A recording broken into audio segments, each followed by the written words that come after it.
আসসালামু আলাইকুম রহমতুল্লাহি ওয়া বারাকাতুহু। সম্মানিত প্রিয় মুসলিম ভাই ও বোনেরা, আর ইসলামী টিভির পক্ষ থেকে সকলকে জানাই আন্তরিক মোবারকবাদ। আজকে আপনাদের মাঝে আলোচনা করব 5 ওয়াক্ত নামাজের সময়সূচি, তাহাজ্জুদ সেহরির শেষ সময়, ইফতারের শেষ সময়, নামাজের নিষিদ্ধ ওয়াক্তসমূহ, সূর্যোদয় সূর্যাস্তের সময়সূচি এবং প্রত্যেকটা জেলা বিভাগগুলোর নামাজের সময়সূচিগুলো আপনাদের মাঝে আমরা আলোচনা করব। তো আজকে বুধবার 5ই মার্চ 2025 ইংরেজি, 20শে ফাল্গুন 1431 বাংলা, 4 রমজান 1446 হিজরি। ঢাকায় মধ্যে পার্শ্ববর্তী এলাকার নামাজের সময়সূচিগুলো তুলে ধরছি। তারপরে অন্যান্য জেলা বিভাগগুলোর নামাজের সময়সূচিগুলো আপনাদের মাঝে আমরা ধীরে ধীরে আলোচনা করব। আজকে ঢাকায় মধ্যে পার্শ্ববর্তী এলাকার তাহাজ্জুদ এবং সেহরির শেষ সময় হলো 5টা 2 মিনিটে, ইফতারের সময় সন্ধ্যা 6টা 3 মিনিটে। আজকে ফজরের নামাজের রক্ত শুরু হবে 5টা 3 মিনিটে, ফজরের নামাজের রক্ত শেষ হবে 6টা 17 মিনিটে। জোহরের নামাজের রক্ত শুরু হবে 12টা 11 মিনিটে, জোহরের নামাজের রক্ত শেষ হবে 4টা 23 মিনিটে।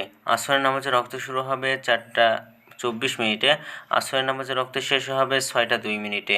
মাগরিবের নামাজের রক্ত শুরু হবে 6টা 6 মিনিটে, মাগরিবের নামাজের রক্ত শেষ হবে 7টা 17 মিনিটে। ঈশার নামাজের রক্ত শুরু হবে 7টা 18 মিনিটে এবং শেষ হবে 4টা 58 মিনিটে।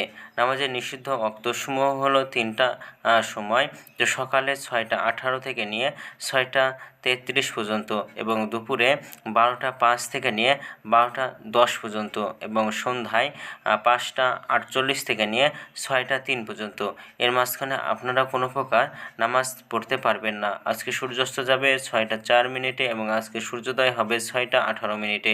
এই কারণে ঢাকার মধ্যে পার্শ্ববর্তী এলাকার নামাজের সময়সূচি। এখন আলোচনা করব বিভাগীয় শহরের জন্য উল্লেখিত সময়ের সঙ্গে যেসব বিভাগের সময় আপনি যোগ বিয়োগ করবেন তা হলো এই, অর্থাৎ আপনি বিয়োগ করবেন চট্টগ্রামে 5 মিনিট এবং সিলেটে 6 মিনিট কম করবেন। ঢাকার মধ্যে পার্শ্ববর্তী এলাকায় যে নামাজের সময়সূচিরা রয়েছে সেখান থেকে চট্টগ্রামে 5 মিনিট এবং সিলেটে 6 মিনিট কম করবেন।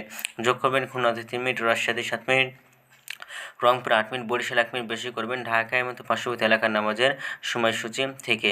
তো আজকের ভিডিওটি পর্যন্ত ছিল, আর এই সূত্রগুলো আমরা নিয়েছি ইসলামিক ফাউন্ডেশন থেকে।